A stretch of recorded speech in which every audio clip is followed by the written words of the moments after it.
Hai guys, sesuai dengan judulnya di video kali ini gue mau ngebahas kesalahpahaman beberapa pihak terkait kerjasama antara Big Hit Entertainment atau Hype Labels dengan YG Entertainment. Dimana di sini gue mengakui ada kesalahan yang gue buat juga sebelumnya. But sebelum memulai inti pembahasannya, gue akan membuka video ini dengan kalimat gue yang sering dipakai orang lain juga, yaitu tidak ada fandom yang toksik, tapi di setiap fandom pasti ada orang toksik. Kenapa? Karena fandom itu terdiri dari jutaan orang yang gak kenal satu sama lain. Mereka hanya menyukai artis yang sama. Jadi gak ada yang bisa mengatur orang-orang dalam suatu fandom. Dan di suatu fandom pasti akan ada orang baiknya, pasti akan ada orang toksiknya. Selalu seperti itu. So jangan mendiskreditkan fandom tertentu dengan label toksik, dengan label kasar ya guys, karena di video kali ini semuanya terjadi dengan baik-baik. Yang akan gue ceritakan itu semuanya adalah kejadian yang baik-baik. Jadi silahkan ditonton penjelasannya dulu sampai habis. Nah, satu lagi yang harus gue jelaskan sebelum masuk ke inti pembahasannya adalah video ini akan menyangkut dua buah fanbase di Instagram. Yang pertama adalah support YG Family dan yang kedua adalah security Big Hit Family. Yap, ini terjadi di antara dua fanbase ini dan menyangkut ke statement yang pernah gua buat. Dan video ini benar-benar gua buat tanpa unsur paksaan dari pihak manapun.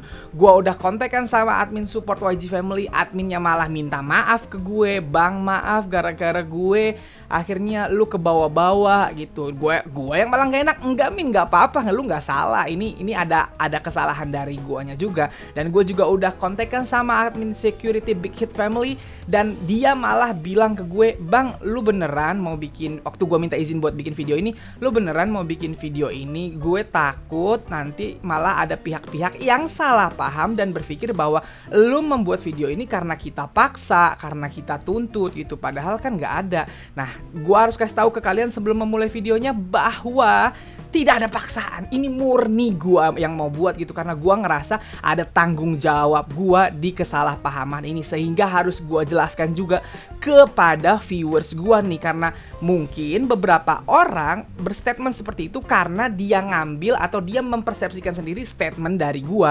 Jadi sekali lagi, video ini dibuat tanpa adanya unsur paksaan. Tidak gue buat pun sebenarnya bisa, kasusnya sudah selesai, tapi sengaja gue buat demi kebaikan bersama tanpa ada tuntutan dan paksaan dari pihak manapun. So, kalau kalian udah nonton video ini nanti udah lihat kasusnya sampai habis, tidak perlu ada bantahan atau tidak perlu ada sanggahan kepada dua akun ini, karena dua akun ini baik-baik banget. Oh iya, yang mesti kalian tahu adalah dua admin dari akun-akun ini bener-bener bahasanya sopan, bahasanya baik, tidak ada kata-kata kasar yang gua terima, tidak ada hasutan untuk menyerang, tidak ada hasutan untuk menyerang satu sama lain. Dua-duanya juga gua baca DM-nya mereka, ngomongnya bener-bener kayak orang berpendidikan, dan gua suka banget sama dua akun ini. Kenapa? Karena ketahuan atau kelihatan admin-adminnya orang yang sekolah gitu, bukan bopung yang isinya cuman kata-kata kasar. Jadi gue suka banget sama dua akun ini. Dan sekarang gue jujur aja, awalnya gue follow support YG Family, sekarang gue udah follow-followan juga sama security Big Hit Family. Dan gue suka, gue bisa jadi tempat bertanya gue nih setelah ini kalau gue ada bikin berita tentang Big Hit atau tentang ARMY maupun TXT gitu. So, mari kita langsung masuk ke pembahasannya, oke guys? Nah, mungkin beberapa dari kalian sekarang udah penasaran nih, emang ada apa sih bang? Nih, jadi gini kronologinya guys. Jadi kemarin saat Treasure akhirnya resmi bergabung ke platform Weverse, tiba-tiba ada orang-orang yang mengatasnamakan dirinya Teme atau YG Stan yang diketahui salah lapak ke lapaknya Enhypen di Weverse. Dan hal ini akhirnya di-up sama admin security Big Hit Family di Instagramnya. Dan sama sekali gue ulang, captionnya tidak ada caption jahat atau caption kasar, cuma nyuruh followersnya untuk kalau nemu akun-akun begini silahkan di report aja. Dan yang mana itu menurut gue adalah hal yang benar. Ada orang-orang salah lapak, report aja. Tidak ada satupun caption yang meminta followersnya untuk serang balik, untuk salah lapak balik, gak ada. bagus yang dilakukan oleh admin security Big Hit Family, mengingatkan followersnya untuk mereport akun-akun yang salah lapak. Nah, setelah postingan dari admin security Big Hit Family tersebut, admin support YG Family yang melihat postingan tersebut langsung menaruh postingan tersebut di IG story-nya, dan dia mengingatkan followersnya untuk tidak salah lapak di akun-akun yang lain yang ada di Weverse. Tentunya itu adalah hal yang benar juga. Admin support YG Family berusaha mengingatkan followersnya yang merupakan YG-san dan tentunya Teme untuk tidak salah lapak. Kenapa? Karena kalau ada 1-2 yang salah lapak, yang dihujat pasti akan se-fandom gitu. Jadi niat dua admin ini sangat baik. Nah, kesalahpahaman terjadi di sini. Admin support YG Family ternyata menulis sesuatu yang keliru yang dia ambil berdasarkan statement gua atau persepsi dia terhadap statement gua. Dia sempat nulis bahwa jangan kaget artis YG ke Weverse, itu sudah dijelaskan di kerjasama antara Big Hit dan YG Plus. Big Hit akan mendapatkan konten album MD dan lain-lain yang dibuat oleh YG Plus, dan lagu artis Big Hit tidak terhapus di Spotify. Nah, kata-kata itu yang menimbulkan kesalahpahaman.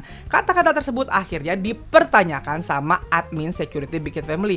Loh, kok lo bilang lagu-lagu Big Hit tidak terhapus di Spotify karena kerjasama Big Hit dan YG Plus? Padahal menurut admin dari security Big Hit Family nggak gitu. Walaupun tidak kerjasama dengan YG Plus, tetap tidak akan terhapus lagu-lagunya artis Big Hit yang ada di Spotify. Nanti gue jelasin kenapa bisa seperti itu ya. Intinya yang harus di highlight sekarang, akhirnya terjadi diskusi di antara dua admin fanbase ini, dan gue udah baca DM mereka berdua. Kata-katanya bener-bener bagus, tidak ada saling serang, tidak ada saling maki, tidak ada saling katain. Mereka bener-bener berbicara, berdiskusi layaknya orang berpendidikan. Bagus banget. Dan akhirnya kesalahan dari admin support YG Family diakui sama admin support YG Family dan meminta maaf, berbesar hati meminta maaf gitu.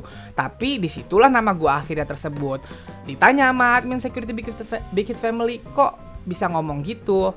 Itu adalah persepsi yang ditangkap sama admin support YG Family berdasarkan statement gua. Statement gua yang mana? Statement gua yang ini.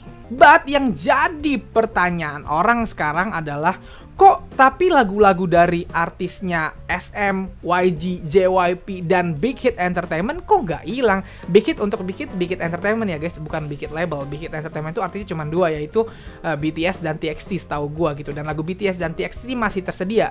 Sedangkan lagu artis SM, YG, JYP juga semuanya masih tersedia, tidak hilang dari Spotify. Kok bisa bang sedangkan lagu K-pop yang lain hilang? Jawabannya adalah karena lagu-lagu dari 4 agensi ini tidak didistribusikan oleh KKOM. Mereka punya distributor sendiri. Untuk SM dan JYP mereka punya distributor sendiri, yaitu Dream Us, dan Dream Us ini tidak ada urusannya sama KKOM dan Melon. Mereka mendistribusikan lagunya ke semua platform musik gitu. Dan YG itu punya sendiri juga, YG Plus. Sedangkan untuk Big Hit Entertainment kemarin baru saja menandatangani kontrak dengan YG Plus juga, sehingga distributor lagu-lagu dari Big Hit Entertainment juga sekarang di bawah YG Plus gitu. Dan YG Plus sama seperti Dream Us tidak punya masalah dengan aplikasi apapun dan mendistribusikan lagunya ke semua aplikasi, sehingga lagu-lagu dari artis SM, YG, JYP serta Big Hit Entertainment itu aman-aman aja, masih bisa kalian dengerin di Spotify gitu. Nah, sebelum gua menjelaskan tentang statement gua yang barusan, intinya setelah kejadian itu mereka sudah baikan nih, admin security dan admin support sudah berdamai. Oke, berarti kejadiannya seperti itu, hanya kesalahpahaman gitu. Lalu admin security Big Hit Family akhirnya membuat postingan dan mention gua langsung gitu bahwa ada kekeliruan terhadap statement gua tersebut. Nah, sekarang nih gua akan menjelaskan terkait statement gua tersebut. Kenapa gua bisa berbicara seperti itu dan di mana letak kesalahan gua yang akhirnya gua akui, oke? Jadi guys, sebenarnya statement gua itu ada di video gua yang ngebahas tentang lagu-lagu K-pop yang kemarin sempat dihapus oleh Spotify. Jadi isi video itu sebenarnya bukan menjelaskan tentang kerjasama antara Big Hit dan YG Entertainment, melainkan gua menjelaskan kenapa lagu-lagu K-pop bisa terhapus di Spotify dan kenapa lagu-lagu dari agensi Big Four, SM, YG, JYP, dan Big Hit itu tidak terhapus di Spotify. Jawabannya adalah Karena 4 agensi ini distributor musiknya bukanlah KKOM. Yang terhapus, artis KPOM terhapus adalah artis-artis yang distributor musiknya adalah KKOM. Sedangkan SM dan JYP di situ gue jelaskan bahwa distributor mereka adalah perusahaan bernama Dream Us. Sedangkan YG punya yang namanya YG Plus sebagai distributor musik mereka sendiri gitu. Nah, yang terakhir Big Hit. Nah, ini letak kesalahpahaman gue. Gue bilang di situ bahwa Big Hit tidak terhapus. Kenapa? Karena kemarin Big Hit kan udah kerja sama YG Plus, sehingga distributor musiknya Big Hit adalah YG Plus. Kata gua di situ begitu, sehingga tidak terhapus juga. Tapi kalimat gua tersebut tidak ada intensi untuk menyerang. Nah, itu yang harus diulang. Tidak ada intensi untuk menyerang, itu benar-benar gua sebutkan berdasarkan pemahaman gua ketika bikin video itu. Statement itu gua dasarkan berdasarkan informasi yang gua terima bahwa kerjasama antara Big Hit dan juga YG Plus itu nanti akan berupa distributor musik salah satunya. Dan kita tahu semuanya bahwa kerjasamanya udah deal dan udah mulai kerjasama. Jadi saat bikin video itu tanpa research lagi, gua berpikir bahwa distributor musiknya Big Hit sudah berpindah ke YG Plus. Nah, itu pikiran gua, dan ternyata hal itulah yang keliru. Tapi sekali lagi gua ulang, intensinya sama sekali bukan untuk menjatuhkan. Karena apa? Karena gua suka artis Big Hit, gua suka banget BTS. Gua bahkan udah sering bikin konten BTS, konten reactionnya BTS. Gua pernah bahas tentang kelebihan anggota BTS. Gua pernah ngebahas tentang BTS yang begitu hebat bisa masuk Grammy. Bahkan terakhir kali gua sempet ngebahas kenapa BTS itu Wamilnya selalu dipermasalahkan sama orang-orang gitu. Dan video yang terakhir itu yang tentang Wamil BTS itu adalah request dari ARMY ke gue. Jadi gue gak ada masalah antara Big Hit dan BTS ini, gue gak ada masalah gitu. Dan gue suka sama BTS juga dan suka sama artis Big Hit. Jadi intensinya sama sekali gak nyerang, karena fokus pembahasan gue bukan di kerjasama antara YG dan Big Hit, tapi fokus pembahasan gue di video itu adalah kenapa lagu dari 4 agensi ini juga tidak ikut terhapus dari Spotify gitu. Jadi intinya adalah intensinya ke situ. Nah, sekarang kita bahas kekeliruannya. Kelirunya di mana, Bang? Bukannya berdasarkan berita memang akhirnya seperti itu. Semua portal berita loh ya, guys, bukan 1-2 portal berita. Semua portal berita yang memberitakan itu bilang bahwa kerjasamanya nanti adalah salah satunya distributor musik YG Plus akan menjadi distributor musik terhadap lagu-lagu dari artis Big Hit Entertainment. Kerjasamanya begitu berdasarkan semua portal berita. Dan sekali lagi, karena yang gue dapat informasinya seperti itu, gue pikir sudah langsung pindah lah distributornya artis Big Hit ini langsung pindah ke YG Plus. Ternyata belum. Dan kita nggak tahu beneran akan pindah apa enggak. Nah, ini yang jadi diskusi gue terhadap admin security Big Hit Family. Akhirnya gue diskusi, Min, oh ternyata itu salah ya, Min. Terus adminnya bilang, iya bang, belum, ternyata di semua platform musik masih tertulis lagu-lagu dari artis-artis Big Hit seperti BTS dan TXT itu masih di bawah distributor musik Dream Us gitu, belum berubah. Nah, ini yang mesti kalian paham. Ternyata sebelum Big Hit ini kerjasama sama YG Plus, distributor musik mereka adalah Dream Us, distributor yang sama dengan distributornya SM dan JYP. Jadi walaupun tidak ada kerjasama antara Big Hit dan YG Plus, lagu artis Big Hit tetap tidak akan terhapus dari Spotify, karena sebelumnya distributor musik mereka adalah Dream Us, bukan KKOM. Jadi kerjasama nggak kerjasama, tetap gak akan kehapus lagu-lagu dari artis Big Hit gitu, karena distributornya adalah Dream Us tadi. Jadi buat oknum-oknum yang justru memakai statement gue tersebut untuk menyerang artis-artis Big Hit atau BTS dengan kata-kata, untung lu kerja sama YG Plus. Kalau lu nggak kerja sama YG Plus kan lagu lu kehapus dari Spotify. Itu salah. Dan sekali lagi di video gue yang tadi, di statement gue itu juga tidak ada maksud untuk ngomong kayak gitu. Tapi kebetulan yang nonton gue mungkin malah mempersepsikannya seperti itu. Nah, itulah letak kesalahan gue, dan gue sangat meminta maaf akan itu. Ternyata statement gue yang gak kepikiran sama gua akan kesana larinya, ternyata dipikir orang seperti itu gitu. Nah, ini yang mesti gua jelaskan banget di bawah. Sekali lagi, tanpa harus kerja sama-sama YG Plus pun, distributor musik dari artis Big Hit adalah Dream Us. Jadi tetap tidak berpengaruh ke Spotify tadi. Nah, sampai detik ini juga seluruh lagu-lagu artis Big Hit masih di bawah Dream Us, belum ada berpindah ke YG Plus. Akan berpindah gak, Bang? Nah, ini yang gua belum tahu. Gua udah diskusi sama admin dari security Big Hit Family. Tapi kan Min, dari semua berita kan bilangnya YG Plus akan jadi distributor musiknya nih Min. Berarti apakah akan pindah Min? Adminnya bilang, nggak tahu bang, kalau dari kerjasamanya memang seperti itu. Dan admin Security Big Hit Family sama sekali tidak denial atau tidak menolak kerjasama tersebut. Dia yakin bahwa kerjasama itu memang sudah dipikirkan matang-matang oleh kedua belah pihak. Dan kalaupun nanti akhirnya lagu-lagu artis Big Hit ini berpindah ke YG Plus, dia juga nggak bermasalah. Cuman yang jadi permasalahan sekarang adalah memang belum berpindah, masih di tangan Dream As, belum pindah ke YG Plus, dan belum ada statement dari Big Hit Entertainment bahwa memang nanti distributor musik lagu-lagu mereka beneran akan dipindahin ke YG Plus. Itu baru dari berita yang beredar gitu. Berdasarkan dari statement Big Hitnya belum ada kalau lagu-lagunya akan dipindahkan ke YG Plus. Kok bisa gitu bang?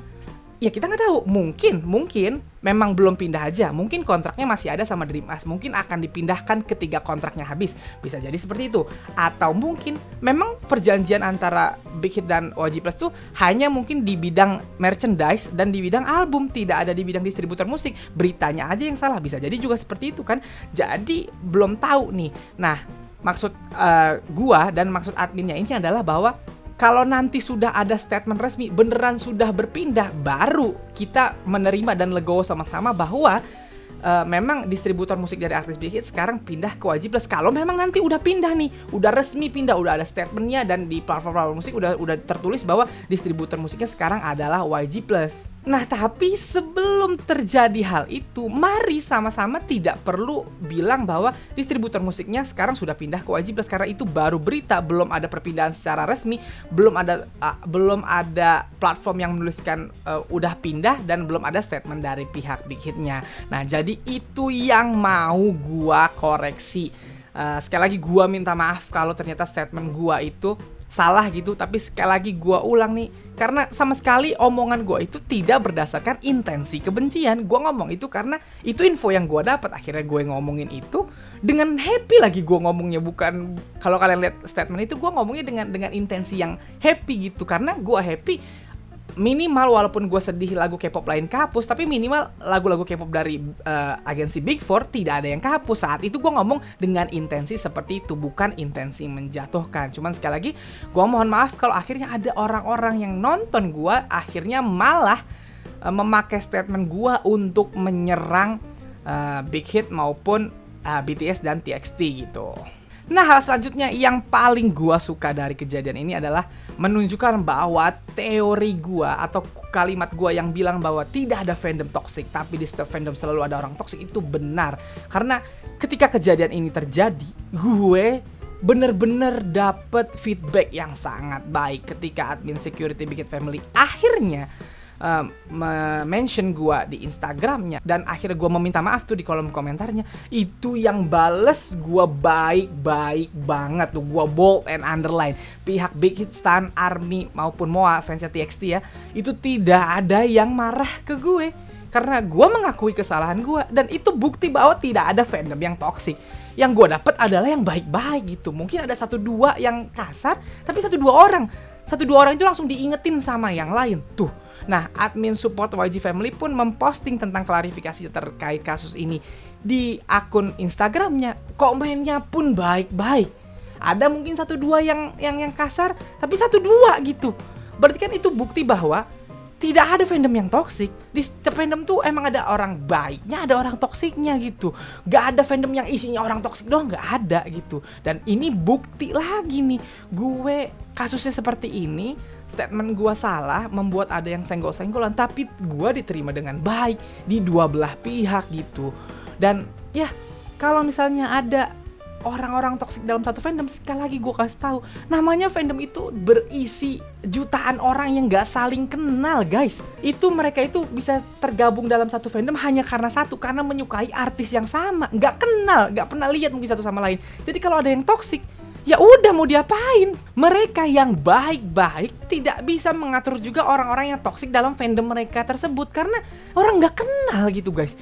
Tiba-tiba ada orang yang toksik, ya mau gimana gitu. Nah, itu yang gue tebelin di sini, yang mau gue tebelin, bahwa semua fandom tuh sama, ada yang baik, ada yang toksik, itu udah jelas itu dalam semua fandom. Jadi nggak usah mendiskreditkan fandom tertentu dengan label toksik, Karena semua fandom ada yang baiknya, ada yang toksiknya. Gua kebetulan karena mungkin gua nggak pernah nyerang, gua nggak pernah ada intensi untuk menjatuhkan, gua tidak ada intensi untuk membenci sebuah idol group, sebuah agensi, sebuah fandom gitu. Jadi gua nggak pernah dapet apa ya bahasanya, nggak pernah dapet serangan dari fandom tertentu yang akhirnya melabelkan gua mereka itu toksik. Karena gua baik-baik aja. Akhirnya yang dapet feedback ke gua adalah yang baik-baik juga.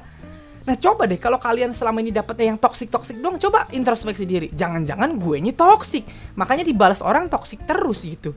Dan sekali lagi gue bold and underline, gue adalah content creator yang bahas tentang K-pop. Setiap hari gue dapet laporan dari berbagai fandom bahwa bang, fandom kami diserang oleh fandom itu, fandom kami diserang oleh fandom itu. Hampir tiap hari gue dapet DM seperti itu di Instagram.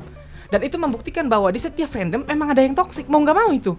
Jadi nggak usah denial akan itu. Jangan bilang fandom gua mah bersih, tidak ada yang toksik. Lu nggak kenal sama semua orang anggota di fandom lu, pasti ada yang toksik. Tapi jangan bilang semua fandom itu toksik, karena lu nggak kenal semua orang yang ada di fandom itu. Pasti ada yang baik gitu. Jadi sekali lagi, hilangkan label tersebut, oke? Dan terakhir yang mau gua bahas adalah gua ini content creator tapi juga manusia biasa guys. Manusia itu tempatnya salah dan sangat mungkin gua sebagai content creator ternyata salah memberikan informasi atau salah membuat statement.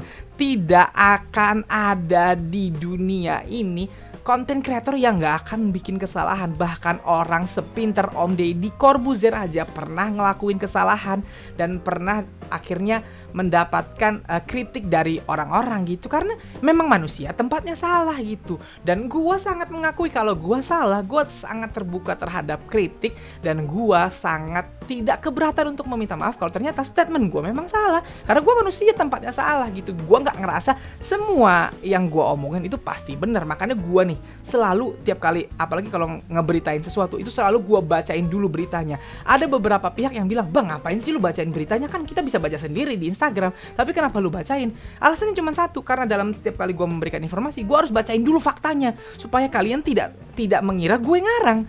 Makanya gue bacain walaupun kalian bosan lihat gue bacain beritanya dulu, tapi tetap akan gue bacain. Itu untuk mengasih tahu kalian faktanya. Baru habis fakta itu terjadi, baru gue tambahin opini gue. Dan gue akan bilang, fakta ini berita validnya, opini gue mah jangan diikutin, itu opini dari gue gitu. Kalau kalian setuju sama opini gue boleh gak? Ya boleh. Tapi kalau kalian menganggap opini gue kebenaran, ya jangan. Orang itu opini, kalian juga boleh beropini terhadap apapun gitu. Dan bang, apakah lo menerima kritik? Gue sangat amat menerima kritik. Tapi bold and underline, yang gue terima adalah kritik, bukan hinaan. Nah, beda banget tuh antara kritik dan hinaan. Bedanya apa bang kritik dan hinaan? Bedanya kritik dan hinaan itu perbedaan utamanya berada pada niatnya. Niatnya gimana maksud bang? Kalau lu mengkritik orang lain, maka niat lu adalah baik. Lu mengkritik orang lain karena lu pingin orang tersebut menjadi lebih baik atau menjadi lebih benar.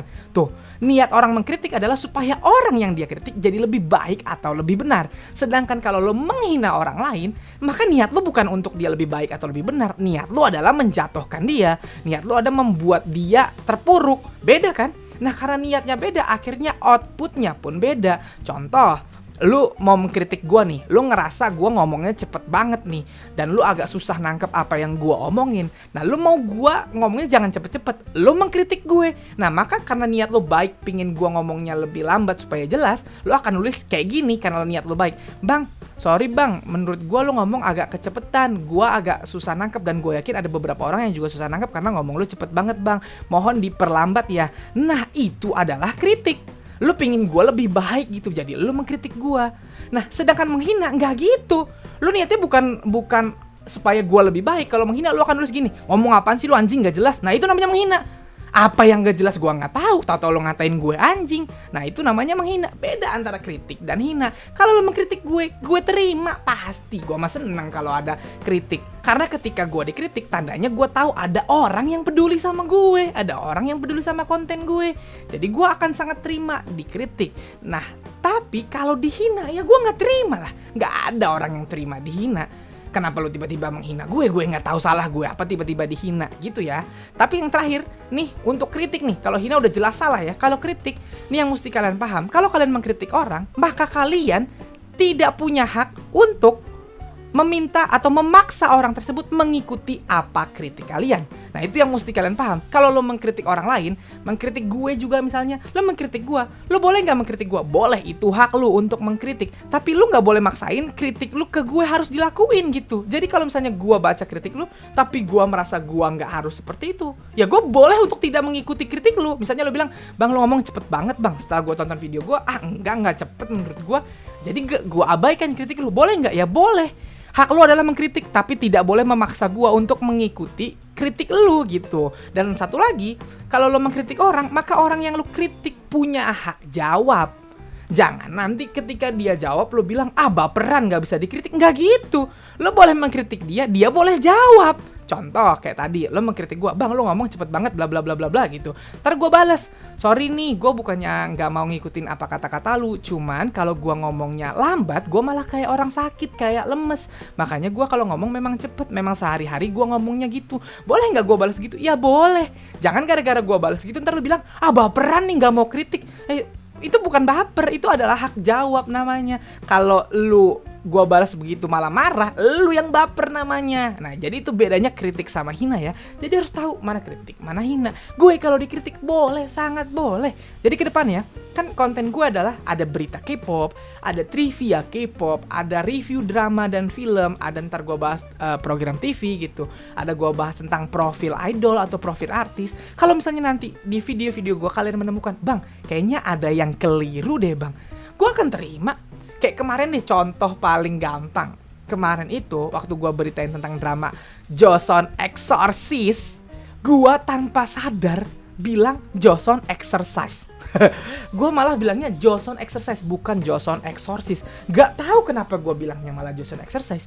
Pede banget, padahal exercise kan artinya latihan gitu. Tiba-tiba ada yang komen ke gue, bang, coba cari deh bang di Google cara baca exorcist yang bener. Gue langsung kayak, astaga, kenapa gue ngomongnya exercise di sepanjang video? Gue kaget. Dan gue seneng ada yang ngekritik gue, karena itu video selanjutnya yang bahas tentang Joseon Exorcist, gue ngomongnya udah exorcist karena gue sadar kesalahan gue. Kadang-kadang lagi bikin video kayak gini, gue nggak tahu kalau omongan gue ternyata salah guys. Namanya lagi bikin video, tidak sadar, namanya lagi syuting gitu. Pas udah diedit baru sadar salah. Kadang-kadang pas ngedit pun nggak sadar gitu. Begitu udah ditonton baru sadar gitu. Jadi gue sangat menerima kritik, tapi please kritiknya harus yang bener, bahasa yang baik dan benar supaya gue menanggapi gitu ya guys ya. Dan itu bukan cuma terjadi ke gue, tapi ke semua konten kreator yang mau lo kritik gitu. Karena harusnya konten kreator tuh nerima kritik, harusnya. Kalau ada konten kreator yang jelas dikritik dengan bahasa baik-baik malah marah, ya berarti konten creatornya tidak siap jadi konten creator gitu. Jadi itu aja dari gua. Jadi sekali lagi terakhir, gua sangat memohon maaf kepada semua orang yang terlibat terhadap kesalahpahaman gua. Gua minta maaf kepada Big Hit Stan, gua minta maaf kepada ARMY, kepada Moa fans TXT. Gua minta maaf sebesar-besarnya kalau ternyata statement gue ini justru dipakai orang lain untuk menyerang pihak kalian gitu. Dan gue juga mohon maaf kepada viewers gue yang ternyata salah paham tentang hal ini karena dapat statement dari gue. Gue mohon maaf kepada pihak-pihak yang merasa dirugikan dari gue. Tapi sekali lagi, tidak ada intensi dari gue untuk menyerang pihak manapun, karena gue suka semuanya. Gue nggak pernah benci pihak manapun, gue nggak pernah benci fandom manapun, gue nggak pernah benci idol maupun agensi manapun. Niat gue bikin ID Sibling itu adalah semacam TV-nya K-popers, tempat nongkrongnya K-popers gitu, tempat K-popers dapat berita-berita, trivia terhadap hal-hal yang mereka sukain di dunia K-pop gitu.